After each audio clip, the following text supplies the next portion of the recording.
यानी 1/2 टी की पावर यहाँ पर 1/2 में से जब हम 1 को माइनस करेंगे -1/2 हो जाएगा और dt, इसी चीज़ को हम यहाँ पर लिख देते हैं 1/2, इसका डिफ्रेंसिएशन करेंगे तो टी की पावर -1/2 इंटू dt आ जाएगा। अब जब हमने इस वैल्यू को सॉल्व कर लिया है, यानी यहाँ पर 2 इंटू टी और dt को हम बाहर कॉमन भी ले सकते हैं, लेकिन चलिए बाद में लेते हैं। और यहाँ पर हम dt लिखने के बाद आई कैप को बाद में लिख देंगे, प्लस ऐसे ही dt लिखने के बाद जे कैप को बाद में लिख देंगे, प्लस 1/2 को पहले लिखा, टी की पावर -1/2 और dt इंटू के कैप। ये हमने dr की वैल्यू फाइंड कर ली है, ताकि अब हम जिसका इंटीग्रेशन करना है यानी f डॉट dr उसको यहाँ पर फाइंड कर सकें। कैपिटल F की वैल्यू जो t की फार्म में आई थी √t आई कैप प्लस का पीछे देख लीजिएगा t³ जे कैप और माइनस का t² इंटू के कैप। फिर उसके बाद डॉट प्रोडक्ट करना है इस वेक्टर के साथ में, dr के साथ में।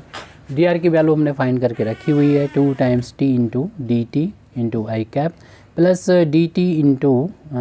इंटू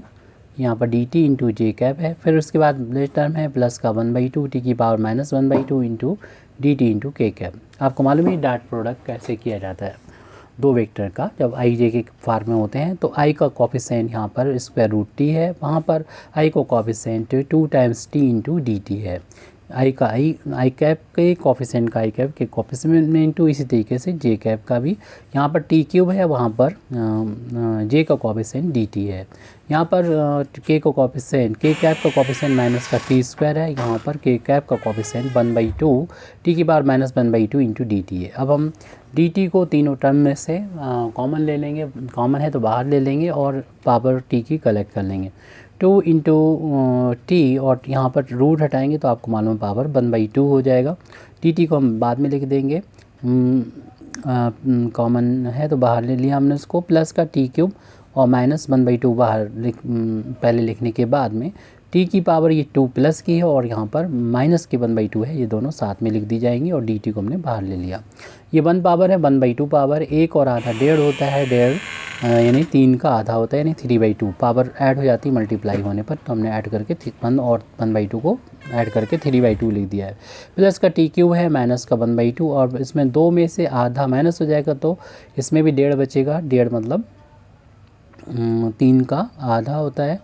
तो ये भी हमने यहाँ पर लिख दिया है और dt। इस तरीके से ये दो टर्म तो यहाँ पर हमें लाइक टर्म नज़र आते हैं, तो इन दोनों को तो फिर कलेक्ट करना पड़ेगा, दोनों को कलेक्ट करके लिख देते हैं। तो ये 2 में से ये दोनों लाइक टर्म हो गए, इनको माइनस कर सकते हैं, कोफिशिएंट को माइनस कर देंगे, 2 में से 1/2 को माइनस करेंगे तो 2 में से आधा जाता है तो 1.5 बचता है, 3/2 हो जाएगा, 3/2 की पावर और t की पावर 3/2 और यहाँ प्लस का ये वाला टर्म है t³ लिख जाएगी। इन दोनों टर्म को हमने सॉल्व कर लिया, यानी 2 में से 1/2 को माइनस कर दिया है और ये कोफिशिएंट था t की पावर 1/2 का, यानी f डॉट dr की वैल्यू तो फाइंड कर ली है। हमें इसी कहा जा रहा है कि f डॉट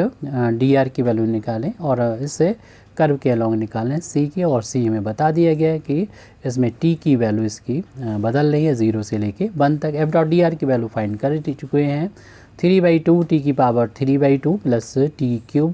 और यहाँ पर dt तो हमने कॉमन ले रखा था dt, और ये हमारे पास दो टर्म है अलग अलग, इनको हमें t के रिस्पेक्ट में इंटीग्रेशन करना होगा। तो यहाँ पर इंटीग्रेशन की लीनियर प्रॉपर्टी का यूज़ करेंगे, कांस्टेंट को यानी बाहर करेंगे और वेरिएबल का हम इंटीग्रेशन कर देंगे t के रिस्पेक्ट में। ऐसे ही दूसरा टर्म है t³ है, लिमिट हमें लिखना बाकी है, दोनों की लिमिट 0 से 1 है और इनको अलग अलग को हम लोग इंटीग्रेट कर लेंगे। 3/2 इसमें जब इंटीग्रेट करेंगे तो पावर इसमें आपको मालूम 1 ऐड हो जाती है, यानी 3/2 है तो 1 ऐड कर देंगे, जो डायरेक्ट भी आप 5/2 लिख सकते हैं। तो अगले स्टेप में हम यहाँ पर कर लेंगे, लिमिट इसकी 0 to 1 है, प्लस t की पावर इसमें 4 हो जाएगा, अपान में भी 4 रह जाएगा और लिमिट 0 to 1 है। तो अब यहाँ पर 3/2 पावर और ये पावर जो है 1 ऐड होके 5/2 हो जाएगी और 3/2 हमारा शुरू में चल ही रहा है तो वो लिख देंगे। अगले स्टेप पर हम अगले स्टेप में ये वैल्यू लिख रहे हैं, 3/2 बाहर चल रहा था और पावर जो हो गई 5/2 हो गई, अपान में भी 5/2 है और इसकी जो लिमिट है 0 to 1 है। दूसरा जो टर्म है प्लस, उसमें आप चाहें तो 1/4 को बाहर ले लें और t की पावर सिर्फ बचा हुआ है